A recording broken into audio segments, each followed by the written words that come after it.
Hello, everyone. We are here with our next segment of 24 authors in 12 hours, which is super exciting. And we have with you Elysia. Did I pronounce that correctly?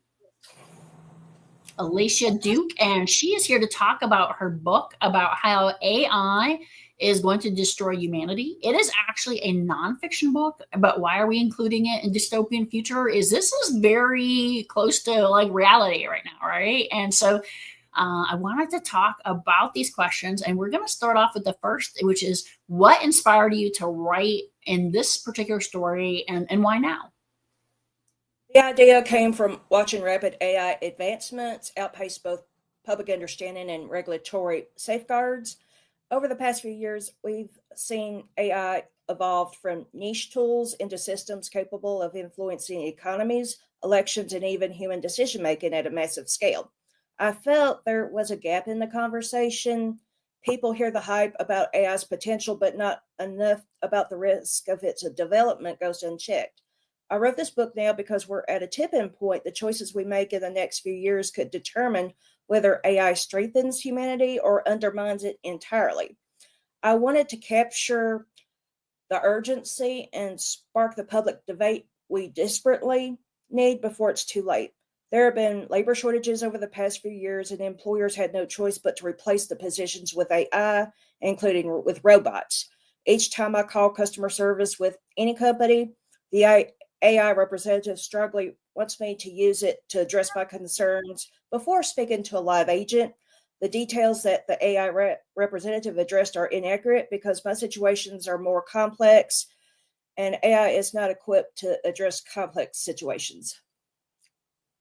I think those are really interesting points. And I want to highlight one of our early authors today. Emily Wagner wrote a book called Go Back. And Go Back, they actually take people, they take away their phones and all their tech, and they put them in these tech detox centers, which I thought really kind of aligns well to kind of your current state book, which is, is this something that we need to do? So, kind of how does, reality meet fiction kind of point, which let's talk a little bit about your writing journey and what has led you to this, and was it a moment, a mentor? What has led you to this writing? My writing journey began long before this book when I was in college. I was often praised by professors of my exemplary research paperwork. One of my freshman composition papers was nominated for a writing conference back in 2015, presented in 2016. I was often, really miss doing papers since I have graduated. I decided to attempt to write books to further my career, to fill in just, missing income by using my skills to keep the habits. The defining moment came when I realized that the questions I was wrestling with about technology's future weren't being asked loudly enough in public spaces. I've always been drawn to exploring big, uncomfortable ideas. And over the years, I've been fortunate to have mentors who pushed me to dig deeper. One in particular, a professor who challenged every assumption I made, taught me that writing isn't just about informing people, it's about provoking them to think differently. That lesson has shaped every page that I've written. So lots going on there. And as a university professor, it really kind of strikes me as this importance of, if you're out there and you're thinking AI can replace university professors, there is that human to human interaction. I just had a talk with one of my students the other day who, I've been encouraging them, like, apply to grad school, and, and AI is not going to influence your life that way. So, we still need to make sure that we have humans. AI is a good tool. So let's look at what was the greatest challenge you faced during the creation of this book. And this is your first book, correct? Correct. And I have two other books out. One, the second in a series, and one's a different topic. And I'm currently on my third book, which I have not had time to finish yet due to other personal and professional obligations. That's okay. Let's just talk about where you are now, and let's talk about what helped you to write this book out. What challenges you faced in the creation of either this book or your other books. The greatest challenge was striking the right balance between urgency and accuracy. The subject of AI can easily tip into sensationalism, but I wanted this book to be both gripping and grounded in research. That meant countless hours fact checking, refining examples, and translating complex technical concepts into language that any reader would understand without diluting the seriousness of the risk. The real test was making sure the narrative kept people turning the pages while also giving them the knowledge to see the danger for themselves. Moreover, over time, for instance, um, more job losses in the employment sector and would result in more people going into poverty as well as our nation. I think we need to get in our minds that, having a job is important, but if you don't want to work anymore, it's going to affect the entire nation. I think an important thing to keep in mind, and the need for human interaction and human connection versus machine connection. I do a lot of work with AI. That's something I write about quite a lot in my consulting business. And I always remind people like AI is a tool, right? And just like we went from horses and buggies into starting to use, different machinery, like, originally, when it came to just, using the automobile and how different jobs, changed out. You went from having somebody who was a wheelwright for a car into somebody who now works at Firestone. So, lots of opportunity there, but I think the replacement of humans is never a good plan. How do you describe your, let me go back one, is what do you wish you'd known before becoming a published author? I wish I'd known how much of being a published author is about persistence after the writing is done. Finishing the manuscript felt like the summit, the foundation, but in reality, it was just a halfway point. The real work began with editing, having to go back, proofread, and all that. Despite my time constraints, I'm at the starting point where I am starting to connect with readers as well as affordable marketing. I also didn't realize how personal the publishing journey can feel. Your book is out there to be praised, criticized, or misunderstood, and learning not to take every reaction to heart has just been as important as anything I put on the page. Because you're going to have people who just dislike the topic and people who do.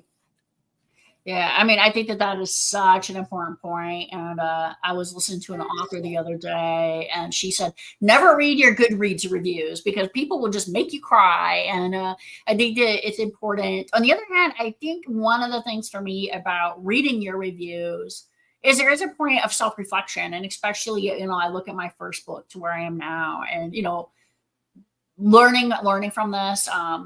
If people, like you said, they don't like the topic, like you're like, I'm sorry, like maybe you should not have read this book. Book was not written for you. Or one of our earlier authors said how she uses a lot of verbs in her writing and somebody doesn't like the writing with a lot of verbs. And she's like, well, then you are not going to like my writing. Like I am not going to be an author that you want to read. Right. And so being kind of that true to yourself is important. But like you said, it takes a thick skin because people, once you put your work out there, people are very quick to give you their real unvarnished opinions.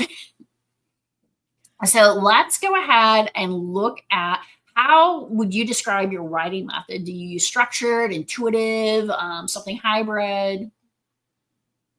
I would try to maintain the writing rules that I've learned in college in order to keep my writing habit without forgetting the whole thing. I'd say my method is somewhere in between. I start with a structured outline to map the big ideas and the logical flow. But once I'm writing, I allow myself the freedom to follow unexpected threads or reframe a section if a stronger perspective emerges. It's a mix of discipline and intuition. The structure keeps me on course, but the flexibility lets the book breathe and surprise even me as I write it. Yeah, I think that writing is always kind of interesting because you think, okay, here's the path I'm going on. I've written out this outline, and then that takes you in a different place. When you were writing, was there anything in particular that kind of surprised you in a direction that you ended up going in that you didn't suspect? Things that I did not know before that I felt that were relevant to discuss, including the fact that the foundation of AI started in the 1930s when Alan Turing created machines that would learn from experience. Turing predicted that machines or computers would win a chess match which became reality in 1997 when Deep Blue and AI developed computer beat an incumbent champion.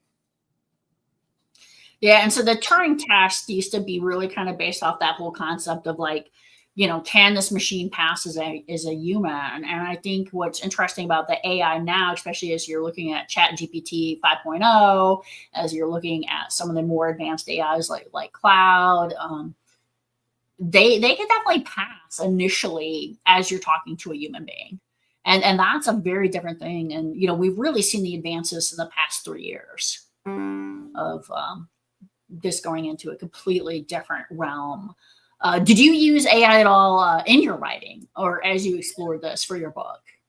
I have to say no, to be honest. But when I, uploaded to Amazon Kindle Publishing, I had no control over, how they format or even how they accept it. I think that's interesting. And, one of the things that's, I wrote just the other day about using AI for images. And I asked a whole bunch of different AIs to create an image of an AI generated image. And it was fascinating to see the diversity that the different large language models came up with for their own kind of creativity. And you're like, oh, like one of them came up with like butterflies and all this happiness. And another one just came up with like AI in the center of it, like with just some abstract colors.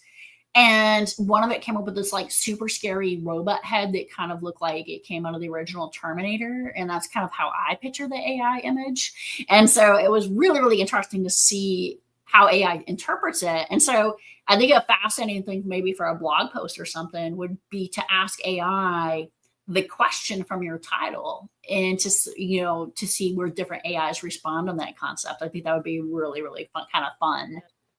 I'd like to in the future.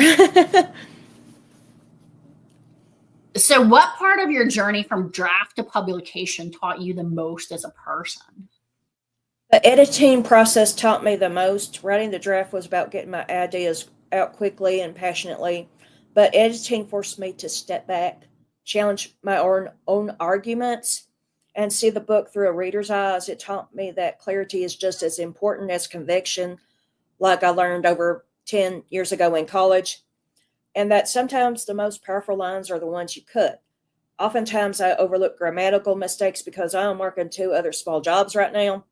That shift from creator to creator changed how I approach every project now. I think that that's a really important thing too. Is most indie authors, and this show is all about indie authors. They're working other jobs, or doing other things, and so this is something that they're doing on the side. For your editing, did you end up going with a professional editor, or did you self-edit, have beta readers, or have you? Self-edit. I Oh self-edit. wow, that's a hard road. Yeah, it is. Okay, so how does your personal experience shape the themes of your writing? My personal experience gave me both the urgency and the perspective to write this book. I've seen firsthand how technology can transform lives for the better, but I've also witnessed how quickly it can spiral out of control when ethics and safeguards lag behind innovation.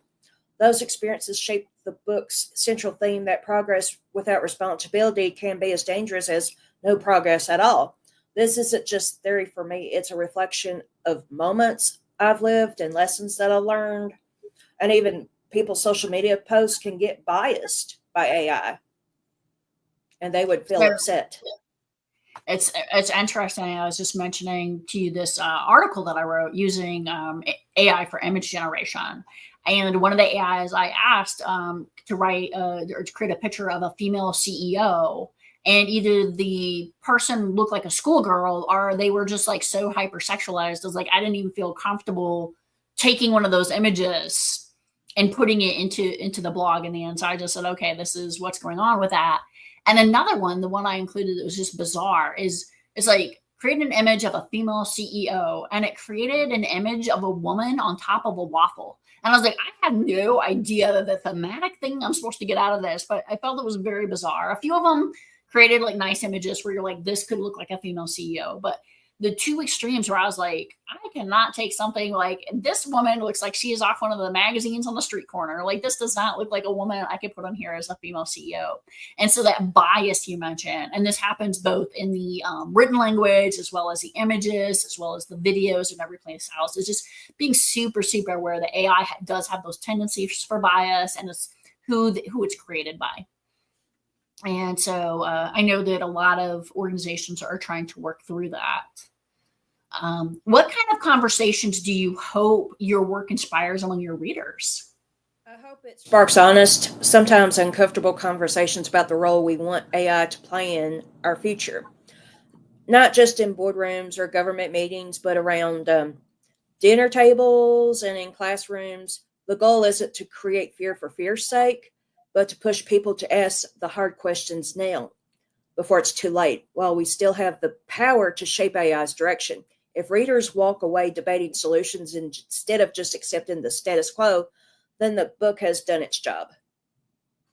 So for that, your readers are out there. A lot of people in this are looking at dystopian fiction and sort of the world's end.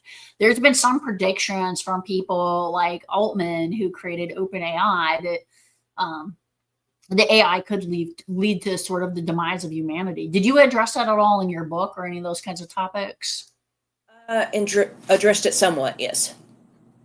Yeah. So what are your thoughts on that? Do you think that this is the path that we're headed down, or do you think that humans can still recover? I think there needs to be improvements. I think, Chat GPT should be, outlawed completely, because a lot of times you're not going to get sense out of it.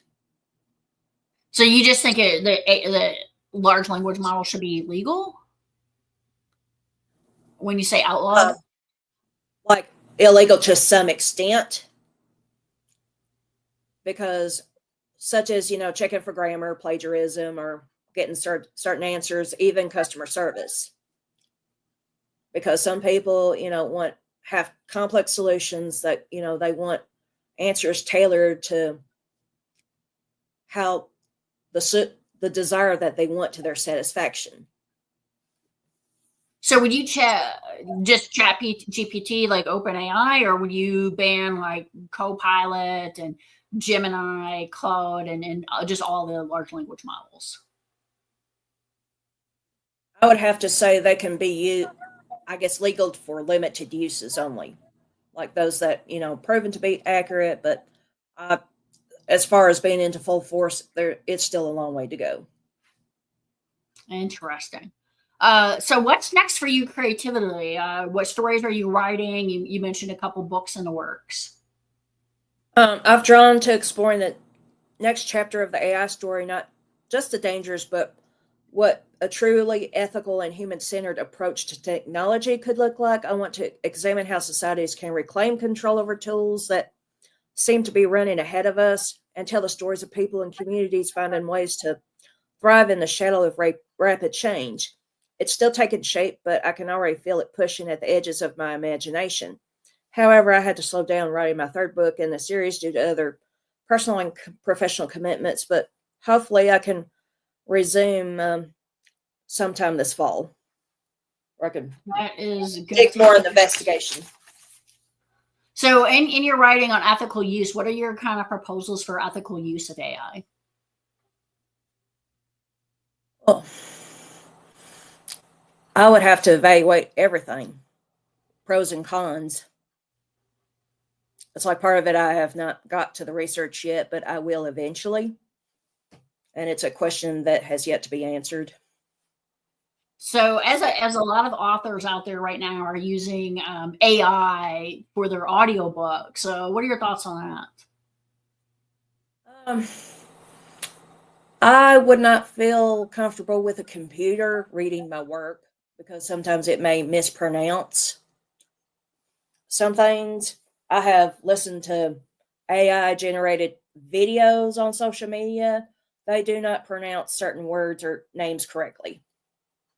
Yeah, and you can go back into good AI models and actually have it change your pronunciation. And humans mispronounce words. I unfortunately mispronounced one of the readings earlier today. So I think that's an important thing to be aware. Humans and machines are all fallible. They are. And, machines are only going to be as good as the people who program it. So important ethical considerations.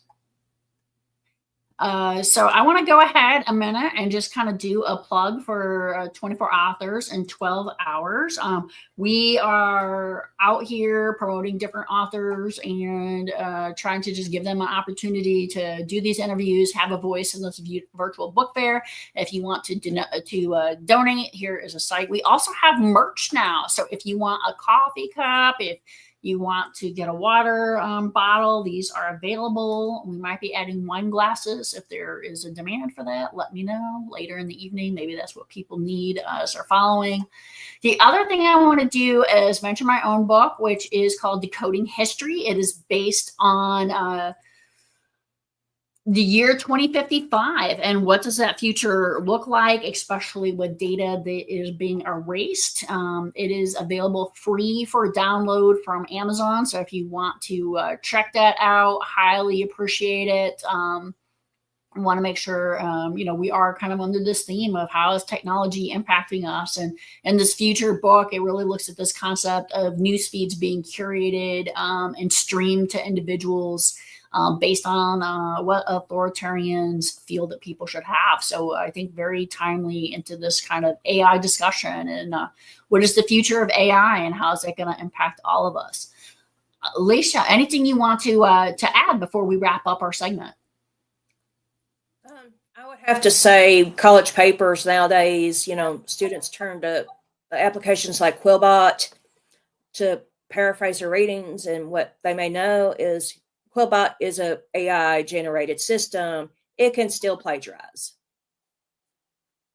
Yeah, and I think that that's important as somebody who's created original work. I always wonder at what point it's in there, but I also think it's a tool. So, for instance, in my classes, I'll take everything and put it into Notebook LM, and I turn it into a podcast. So my students, as they are traveling and commuting, and most of the students I have work full time as well as going to school full time. I want to give them every opportunity to learn, whether it's audio, whether it's reading, or whatever works for them. So I want to thank you so much for being on this segment. It has been absolutely wonderful, and we are going to go ahead and get ready for our next speaker. Thank you to everyone out there in 24 authors in 12 hours. We are almost halfway through the day.